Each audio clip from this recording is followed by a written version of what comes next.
Hello மக்களே, எல்லாருமே எப்படி இருக்கீங்க? எல்லாருமே ரொம்பவே சூப்பராக இருப்பீங்க. காலையில் எழுந்திரிச்சு நல்லா ஃப்ரெஷ் ஆகிட்டு ஒரு காஃபியோடு பார்த்திங்கன்னா இன்றைக்கி டே வந்து ஸ்டார்ட் ஆகுது.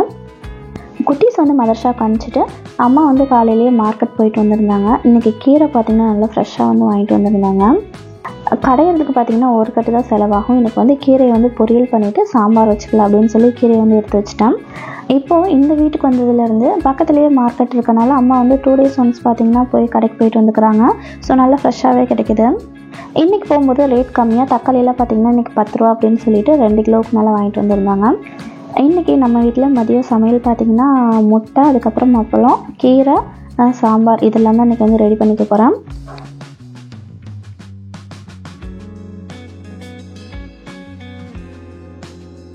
பசங்களை மதர்சாலேருந்து கூப்பிட்டு வரும்போது நல்லா சூடாக பார்த்திங்கன்னா உளுந்த வடை, பருப்பு வடை எல்லாமே வாங்கிட்டு வந்திருந்தாங்க. இப்போ வச்ச சாம்பார்லேருந்து கொஞ்சமாக எடுத்து ஊற்றி பார்த்திங்கன்னா இப்போ வடை வந்து எடுத்து கொடுத்துட்டேன். சாப்பாடும் குழம்பு ரெடி ஆகிடுச்சு. இப்போ கீரையும் முட்டை அப்பளம் இது மட்டும் ரெடி பண்ணுற மாதிரி இருக்கும். ஒரு பேனில் கொஞ்சமாக எண்ணெய், அதுக்கப்புறம் கடுகு, வெங்காயம், பச்சை மிளகாய் இதெல்லாம் போட்டு லைட்டாக ஒரு வதக்குனதுக்கப்புறம் நம்ம கட் பண்ணி வச்சுருக்க கீரையை வந்து நல்லா வந்து மண் இல்லாமல் அலசிட்டு இதில் வந்து சேர்த்துக்கலாம். கீரையை பொறுத்த வரைக்கும் மண் பார்த்திங்கன்னா கீரையில் நிறைய இருக்கும். ஸோ தண்ணி வந்து நிறைய வச்சு அதுக்கப்புறம் கையால் பார்த்திங்கன்னா நல்லா வந்து அலசி எடுக்கும்போது மண்ணெல்லாம் இல்லாமல் இருக்கும். கீரை நல்லா வெந்ததுக்கப்புறம் லாஸ்ட்டாக தேங்காய் துருவல் வந்து சேர்த்துட்டு நல்லா வந்து மிக்ஸ் பண்ணிவிட்டு ஸ்டவ் ஆஃப் பண்ணிட வேண்டியதான். வடையெல்லாம் சாப்பிட்டனால இப்போ வந்து சாப்பாடு எதுவும் சாப்பிட மாட்டாங்க அப்படின்னு சொல்லிட்டு பிரெட் ஆம்லேட் தான் செஞ்சு கொடுத்துருந்தோம் இப்போ சாப்பிட்றதுக்கு. லன்ச் வேலையெல்லாம் முடிஞ்சதுக்கப்புறம் பசங்கள்லாம் ஸ்கூலுக்குலாம் அனுப்பிச்சி விட்டுட்டு அதுக்கப்புறம் பார்த்திங்கன்னா சரி இன்றைக்கி வந்து க்ளீனிங் ஒர்க் பண்ணலாம் அப்படின்னு சொல்லிட்டு கொஞ்சம் அப்படி பார்க்க ஆரம்பித்தேன். கீழே இருக்க திங்ஸ் எல்லாமே சூப்பராக அது இடத்துல பார்த்திங்கன்னா சூப்பராகவே வந்து செட் பண்ணி வச்சாச்சு. இன்றைக்கி வந்து மேலே வந்து க்ளீன் பண்ணலாம் அப்படின்னு சொல்லிட்டு மேலே ஏறி பார்க்கும்போது இந்த ஏசி மாட்டின இடத்துலலாம் பார்த்திங்கன்னா இவ்வளோ மண் இருக்குது. இதை பார்க்காமையே விட்டாச்சு இவ்வளோ நாளாக. ஏசி மாட்டின அன்றைக்கே பார்த்திங்கன்னா நான் ஃபஸ்ட்டு அந்த ரூமில் இருக்கிறதெல்லாம் க்ளீன் பண்ணிவிட்டேன். இந்த ரூமில் வந்து அப்படியே ஹோல் போட்டு வந்திருக்கிறத வந்து நான் பார்க்காம விட்டுட்டேன். எனக்கு வந்து அது ஞாபகமே இல்லை. இப்போ தான் பார்த்திங்கன்னா சரி மேலே இருக்க திங்ஸ்லாம் எடுத்து அரேஞ்ச் பண்ணி வைக்கலாம் அப்படின்னு பார்க்கும்போது பார்த்திங்கன்னா இவ்வளோ மண் வந்து அங்கே இருக்குது. பசங்களை ஸ்கூலுக்கு விட்டுட்டு வீட்டுக்கு வரும்போது பார்த்திங்கன்னா ஐஸ்மே வாங்கிட்டு வந்திருந்தாங்க. சரி இதை சாப்பிட்டுட்டே கொஞ்சம் நேரம் அப்படியே மொபைல் பார்க்கலாம் அப்படின்னு சொல்லிட்டு பார்த்திங்கன்னா 1 மணி நேரத்துக்கிட்ட மொபைல்லேயே உட்காந்துட்டேன். மொபைல் எடுத்தோம்னா டைம் எப்படி போகுதுன்னே தெரில. 1 மணி நேரம் பார்த்திங்கன்னா எனக்கு வந்து வேஸ்ட்டாக போயிடுச்சு.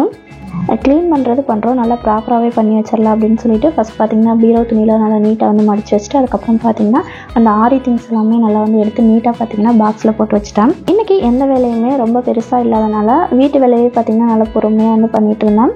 பசங்களுமே ஸ்கூல் விட்டு வந்ததுக்கப்புறம் அவங்களுக்கு பார்த்திங்கன்னா பட்டாணி வந்து செஞ்சு கொடுத்துட்டு அதுக்கப்புறம் அவங்க டியூஷன் அனுப்பிச்சி விட்டுட்டு கிச்சனை வந்து க்ளீன் பண்ண ஸ்டார்ட் பண்ணிட்டேன். இப்போ தான் இந்த வீட்டுக்கு நம்ம வந்து திங்ஸ்லாம் அரேஞ்ச் பண்ணி வச்சனால எல்லாமே பார்த்திங்கன்னா நீட்டாக தான் இருக்கேன். கிச்சன் மட்டும் பார்த்திங்கன்னா இன்றைக்கி வந்து கொஞ்சம் டீப்பாக வந்து க்ளீன் பண்ணிக்கலாம் அப்படின்னு சொல்லிட்டு அந்த ஒர்க்குமே பார்த்துட்டு இருந்தேன். கிச்சன் பக்கத்தில் இந்த சைடு பார்த்திங்கன்னா ஜன்னல் இருக்கனால தூசி எல்லாமே அப்படியே வந்து நம்ம டெய்லியுமே தொடச்சி விட்டாலுமே தூசி வந்து படிஞ்சு அப்படியே வந்து நிற்கிது. ஸோ இங்கே பாருங்கள் அந்த சைடில் நான் நேற்று தான் நல்லா டீப்பாக வந்து கீழெல்லாம் க்ளீன் பண்ணி விட்டேன். இன்றைக்கி பாருங்கள் எவ்வளோ தூசி வந்து இருக்குங்க. அப்படியே ஒரு ஈர டவல் வச்சு இந்த டைல்ஸ் சைடு எல்லாமே நல்லா வந்து தொடச்சி விட்டுக்கலாம் அப்படின்னு சொல்லிட்டு தொடச்சி முடிச்சதுக்கப்புறம் அந்த ஸ்டாண்டில் இருக்க திங்ஸுமே எடுத்து வந்து இன்றைக்கி க்ளீன் பண்ணிடலாம் அப்படின்னு சொல்லி அதெல்லாமே இன்றைக்கி வந்து பார்த்துட்டு இருந்தேன். நம்ம அவசரத்துக்கு ஏதாச்சும் எடுத்து மூடும்போது அங்கங்கே பார்த்திங்கன்னா லைட்டாக பிசுபிசுன்னு இருக்கும். ஸோ நம்ம எவ்வளோ தான் க்ளீனாக வச்சாலும் நம்ம டக்குன்னு அவசரத்துக்கு எடுக்கும்போது டக்குன்னு பார்த்திங்கன்னா அப்படியே அந்த கையிலே எடுத்துருவோம். இன்றைக்கி வந்து இதெல்லாமே உள்ள திங்ஸ் வச்சுட்டு அப்படி மேலாப்பில் மட்டும் பார்த்திங்கன்னா நல்லா வந்து தேய்ச்சி வந்து க்ளீன் பண்ணிகிட்டு இருந்தேன்.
எல்லாமே நல்லா க்ளீன் பண்ணி டவல் வச்சு தொடச்சதுக்கப்புறம் மறுபடியும் பார்த்திங்கன்னா அதே இடத்துல அப்படி வந்து நம்ம அரேஞ்ச் பண்ணி வச்சுக்கலாம்.